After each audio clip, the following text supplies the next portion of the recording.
Одна ошибка может стоить потери всего, что ты создавал годами. Семьи, достатка, уважения. Именно такой выбор стоял перед первым человеком, Адамом, и его решение изменило судьбу всего человечества. История грехопадения – это не просто древний текст, это универсальный рассказ о том, как легко потерять рай и как тяжело бывает признать собственную вину. Не забудьте подписаться, пишите комментарии, ставьте лайки. Согласно Библии, Бог сотворил мир и первых людей в совершенном состоянии. История грехопадения начинается с описания искушения змея, обращенного к Еве. Что важно в Библии, он не называется сатаной или дьяволом. Змей обманом убедил Еву попробовать плод с дерева познания добра и зла. Он уверил ее, что они не умрут, хотя Бог прямо предупредил о смерти как о последствии. Хотя поступок Евы можно рассматривать как результат манипуляций и соблазна со стороны змея, в ее решении съесть плод присутствуют элементы эгоизма, стремление к обретению знания, гнозиса и власти. Это желание стать как боги является одним из ключевых аспектов ее искушения. В библейском тексте говорится, что Адам и Ева осознали свою наготу только после того, как Адам съел запретный плод. Это подчеркивает разницу в роли и ответственности между Адамом и Евой в контексте библейского повествования. Поэтому последующее искупление греха Иисусом принесено только за грех Адама. По иронии судьбы, сбылось предсказание змея, глаза у них действительно открылись, но всего лишь для того, чтобы увидеть собственную наготу. В Библии сначала не говорится, почему Адам съел запретный плод, но когда Бог спрашивает у него, он объясняет это тем, что жена, которую он, Бог, дал ему, дала мне дерево, и я ел. Бытие 3:12. Можно сказать, что у него не было четкой мотивации, и он мог просто поддаться влиянию Евы. Но все-таки он сделал выбор, поставив ее слова выше Божьего повеления. Бог проклинает змея, делая его низшим даже среди всех остальных животных. Ева получает проклятие мучительными родами и подчинение мужу. Он будет господствовать над тобою. Адам же низводится до работы на проклятой земле, а потом Бог говорит: «Ты прах, и в прах возвратишься». При этом Бог формулирует наказание так: «За то, что ты послушался голоса жены и ел плод», что еще раз подчеркивает эту ошибку в его поведении. Чтобы помешать Адаму достичь полного равенства с Богом и вернуть бессмертие, его пришлось изгнать из сада, где росло дерево жизни. Несмотря на то, что Адам был отлучен от дерева, дающего бессмертие, он прожил 930 лет, поскольку грех еще не проник глубоко в его природу. Только позже, с увеличением греха в его потомстве, их дни сократились. Первородный грех больше не упоминается в Библии в такой формулировке. Однако фраза царя Давида в Псалме 50 стих 5 «Я в беззаконии зачат, и во грехе родила меня мать моя» указывает на его понимание того, что все люди, включая его самого, наследуют состояние греха и разделяют ответственность за грехопадение. Или в апокрифе «Премудрости Иисуса», сына Сирахова, фраза из 25 стих 24, утверждает, что грех начался с женщины, и из-за нее всем нам должно умереть. Появившийся во II веке до нашей эры фарисейский иудаизм отбросил представление о первородном грехе в том смысле, как оно понимается в христианстве. Таким образом, он по-хитрому признает, что власть над землей, данная Адаму, передается потомкам, а грехи не наследуются. Хотя в книге Иова 2 стих 10 сказано: «Неужели доброе мы будем принимать от Бога, а злого не будем принимать?» Фарисейский иудаизм также считает, что для поддержания своей святости важны Божьи заповеди и приход Мессии. В еврейском апокрифе книга Еноха 3-1 века до нашей эры появляется наиболее раннее упоминание о восстании ангелов, спустившихся на землю. Позже появляется связь с этим восстанием сатаны. Христианские отцы, такие как Ориген и Ириней Лионский, развили эту концепцию более полно, утверждая, что падение сатаны и его ангелов произошло до сотворения человека и предшествовало грехопадению. Позднее для святого Августина восстание сатаны было первой и последней причиной зла. Но апостол Павел в своих трудах не упоминает восстание сатаны и разъясняет, что смерть Иисуса была нужна для победы над смертью, которая пришла в момент грехопадения Адама. В послании к римлянам 5, стихи 12-19 написано: «Ибо как непослушанием одного человека сделались многие грешными, так и послушанием одного сделаются праведными многие». Он также разъясняет роль женщины в церкви, говоря: первое послание Тимофею 2, стих 13-14: «А учить жене не позволяю, не властвовать над мужем, но быть в безмолвии, ибо прежде создан Адам, а потом Ева. И не Адам прельщен, но жена, прельстившись, впала в преступление». Одновременно с ранним христианством появилась ересь гностицизма. Согласно его учению, змей в Адаме представлен не как искуситель, а как просветитель, который помогает человечеству обрести истинное знание, гнозис. Бог Ветхого Завета изображался как несовершенное или даже злое существо, удерживающее души в материальном мире, а неизвестный Бог Евангелия, Отец Иисуса Христа, истинный, добрый Бог. Гностическое восприятие змея как символа знания и просветления можно рассматривать как влияние восточных традиций, где змея связывали с мудростью и духовным знанием. Гностиками преподавались доктрины изначальной греховной природы человеческой плоти, и христианские писатели приложили большие усилия, чтобы противостоять им. Вопрос греха, благодати и свободы воли имел большую важность в ранних христианских спорах на Западе, чем на востоке империи. Епископ Киприан Карфагенский был первым, кто обосновал понятием изначальной вины крещение младенцев.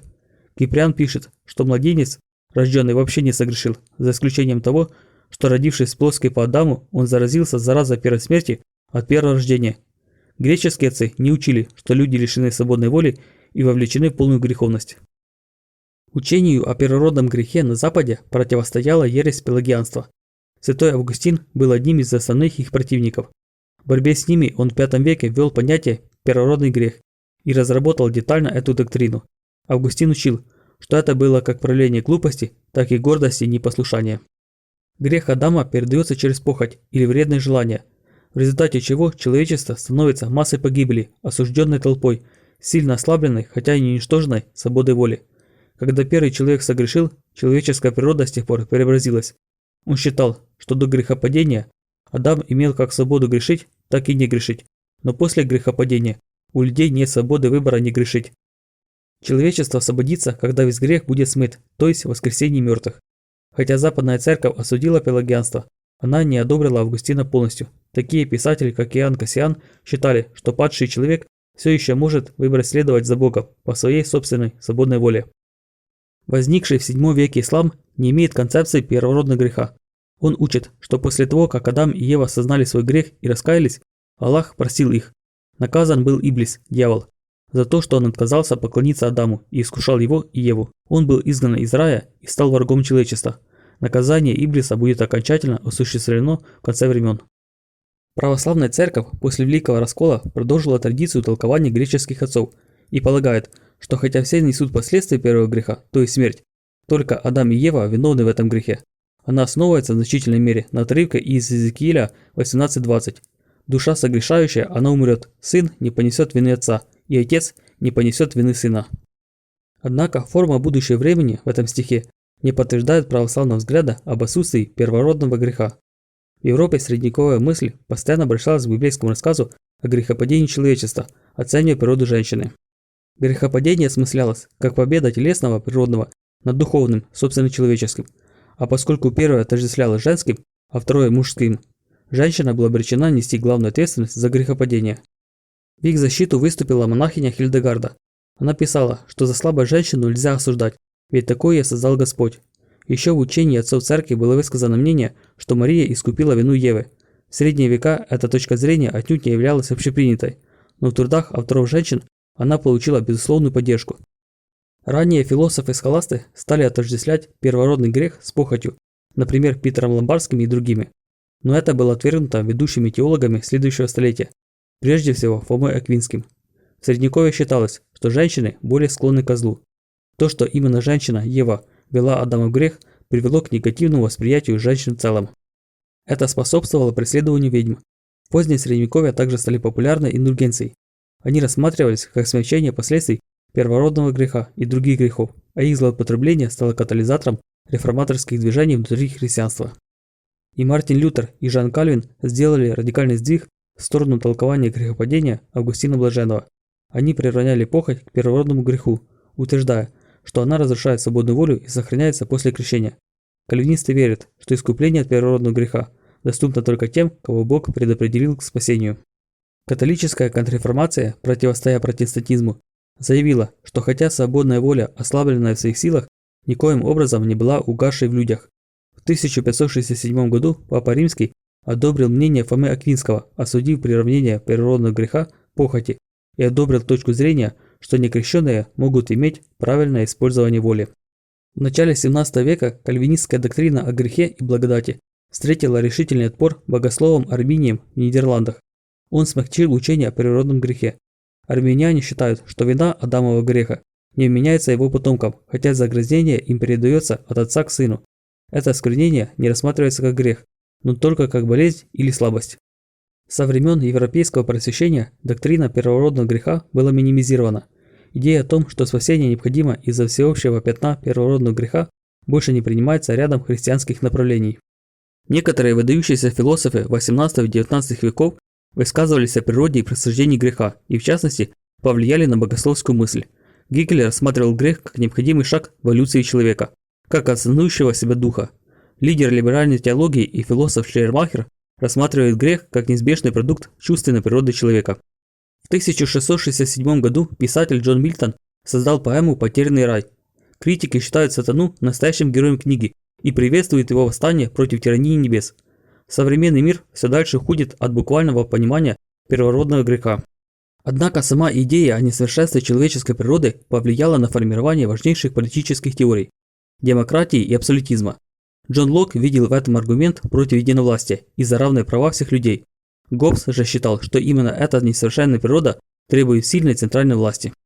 Если вам нравится мой контент о истории христианства, вы можете поддержать канал, сделав пожертвование. Ссылки на мои страницы на Patreon, Privat24 и PayPal вы найдете в описании под видео. Ваша поддержка очень важна.